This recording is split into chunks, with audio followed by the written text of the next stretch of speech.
Hello and welcome back to the Film Posers YouTube channel. My name is Josie and I am accompanied by my co-host Gabriela Burgos.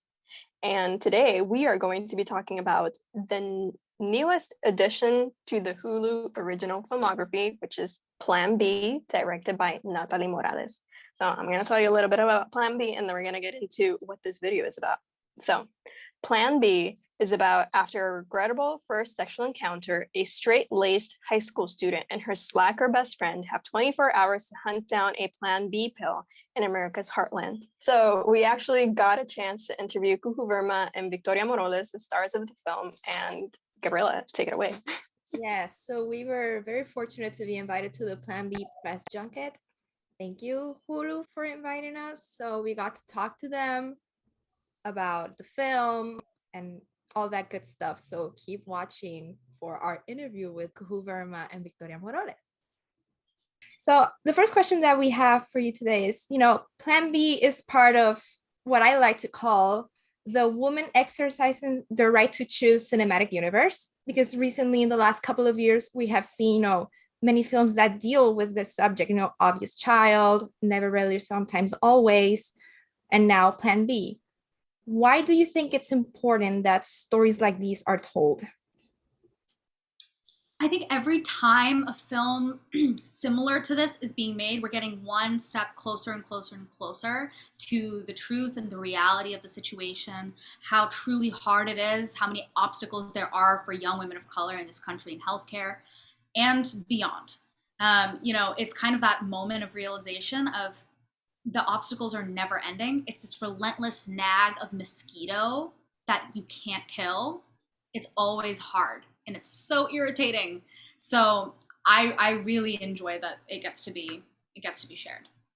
It gets to be shared, yeah, and it gets to be talked about. We get to open up this conversation about it like we're having now, and I feel like conversation is the most important thing to moving things forward, as far as in our educational systems and our healthcare systems and policies. And so I feel like it, hopefully we can move it forward just an inch or a centimeter or anything really.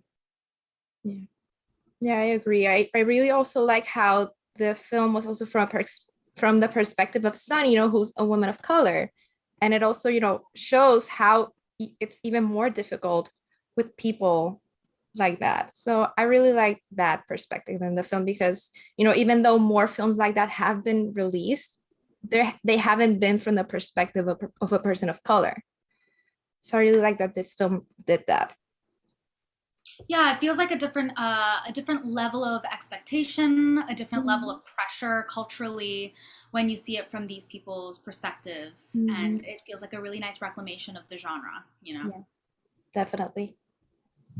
So my next question is: Plan B subverts a lot of stereotypes usually seen in films surrounding teenagers. Is there a specific scene or moment that was your favorite or was very impactful? Yeah, like my answer always for this feels like it's the hardest and also the most gratifying scene for me was outside of Planned Parenthood when Sunny has this very climactic breakdown and moment of realizing that like little nagging mosquito of like, oh wow, it's never ending. This sense of desperation and difficulty and obstacle, it's just never ending. And her kind of reckoning and like catharsis of like, I need help. I need to ask someone for help. That's not myself. That's not my best friend. I need my mom. And being able to ask for that help, being able to kind of shout it out into the ether, it felt so gratifying. It felt so healing for me. And I had like trouble shaking it off for a couple of weeks afterwards, for sure. It did something in my psyche. And it was doubly comforting to have Victoria there, like holding me through it all. It was really lovely. Yeah, I mean, I'd really like to just and say the same thing or, connect with that same experience, because that was also really impactful as Lupe and as me, for me as an actor, just like, I think what it was that at that point we had kind of filmed a lot. It was towards the end of our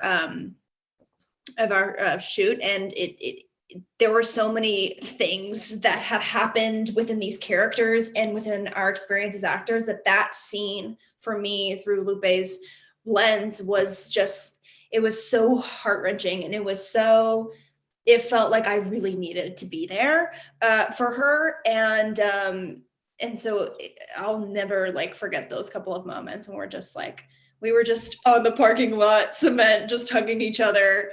And it was really special.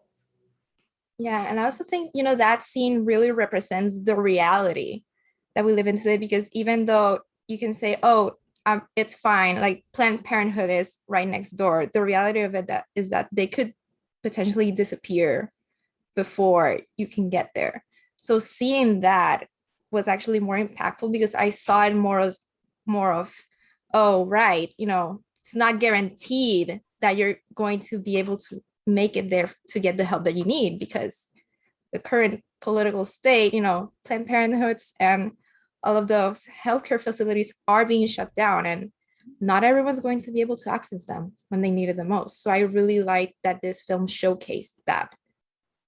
Yeah, that moment in particular was a mirror to what the future could be, what we don't want it to be, what we have seen it be in the past. And yeah, it brings up that really big question mark of like, what do we want to do next? Definitely. So my co-host Josie will now have her questions for y'all. Yeah, real quick, I wanted to say that that's also my favorite scene, because I was there crying with Yuko, who I was like, this is so sad but so brave to show, because you want them to have a good moment, and then just the way you both portrayed it, like I felt like I was there with you, and it was such a beautiful moment.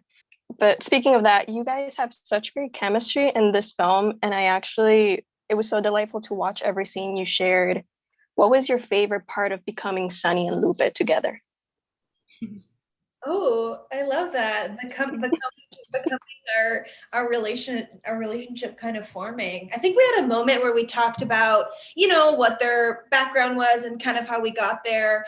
And then I feel like once we were put in these situations, once we stepped on set, this beautiful world that everybody created, so with such specificity, I mean, everybody just went so hard in and really like matched something that I saw. And so once we kind of stepped into, I think the first scene we had was in Sunny's house. And I feel like from there on, I was just I was in it with her. Yeah, relying on not only the world that everyone created, like shout out to the props department, set design, costumers. They created such a colorful and vibrant world, and I can't wait to see what post has done with the saturation and all the colors and all the sounds. I can't imagine. I'm so excited. But also just leaning on Vic and leaning on Natalie, having these two people there in our little bubble, and knowing that we can just rely on each other throughout every single moment was really nice. And also, there's a lot of layers to this film, especially going from female sexuality and exploring it, as well as familial relationships with the both of you, individual, your different family homes with your characters. What do you hope viewers take away from this film?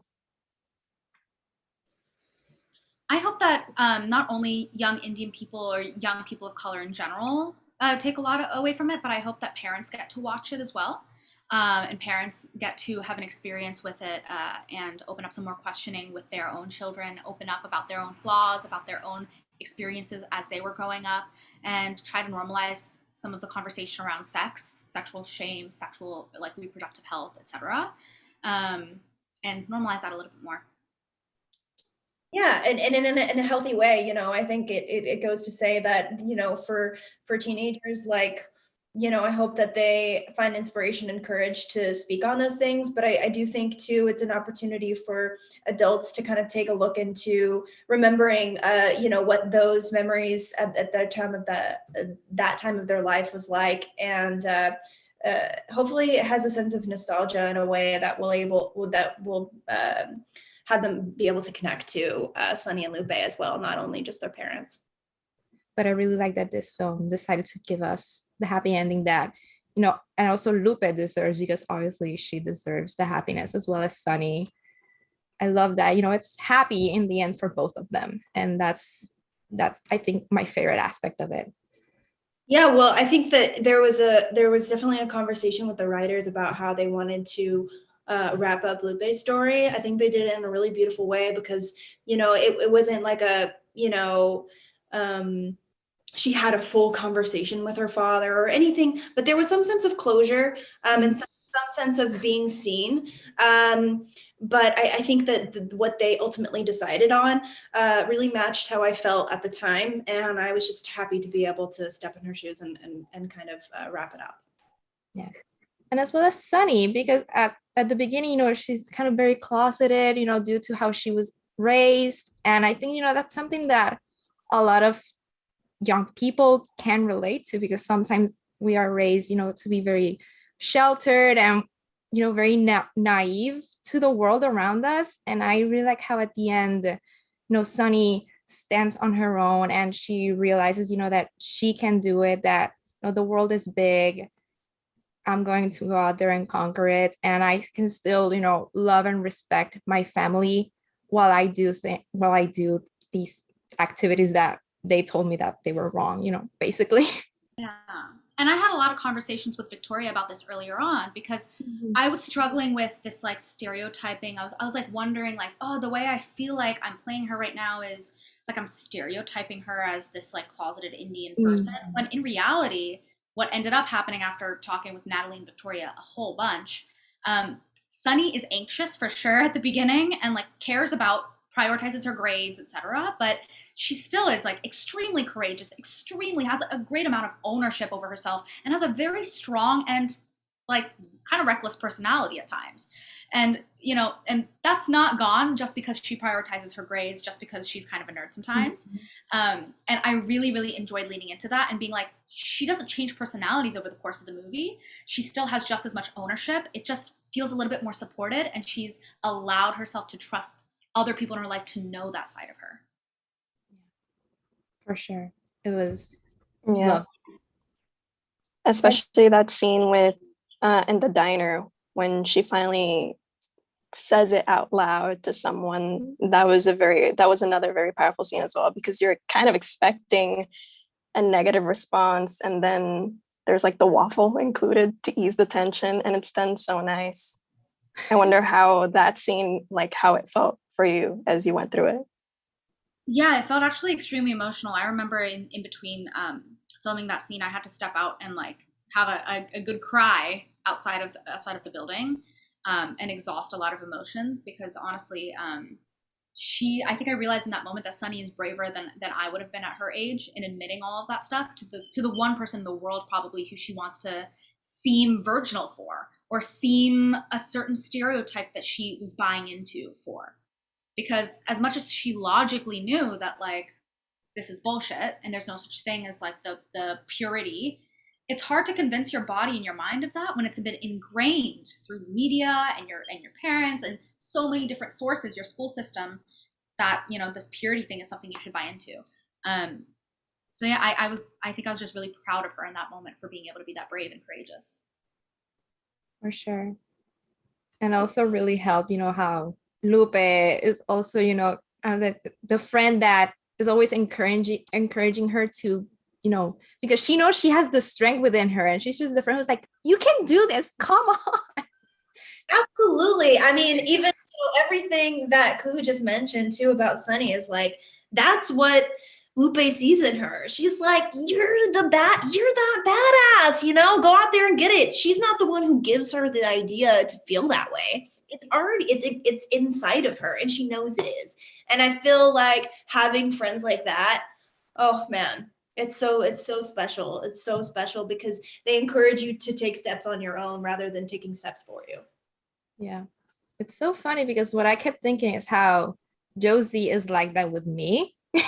Because sometimes I'm just like, no, I don't want to. And I'm Lupe. Like, yeah, she's definitely Lupe. Sometimes just like, I don't want to. And Josie just stares at me. It's like, you are doing this. I love that. I just laughed so hard because I just kept seeing Josie when Lupe would be like, you are strong. And I'm like, stop, that's Josie. So definitely love that aspect, and the friendship in this film, it's really beautiful and very we really enjoyed it. Yeah, we really enjoyed the film overall, and we are so proud of you, and everyone involved in this film. Oh, that makes me cry. That makes me Thank you. Thank you so much. I'm so happy you had that experience. Like to be able to like sit there and witness some, you know, connect and witness something immediately within somebody. Like, you know, that's the interconnectedness within every one of us and in every one of our relationships and friendships. So I'm so happy you enjoyed it. Yes. We Well, really those are actually all our questions. We can't wait to see what else comes from your career. You're going to do great things. This was such a great film, and we just can't wait to share with everybody. yes. likewise. Thank you. So much. Thank you so much. Nice to meet you. Have a great day. Bye. You too.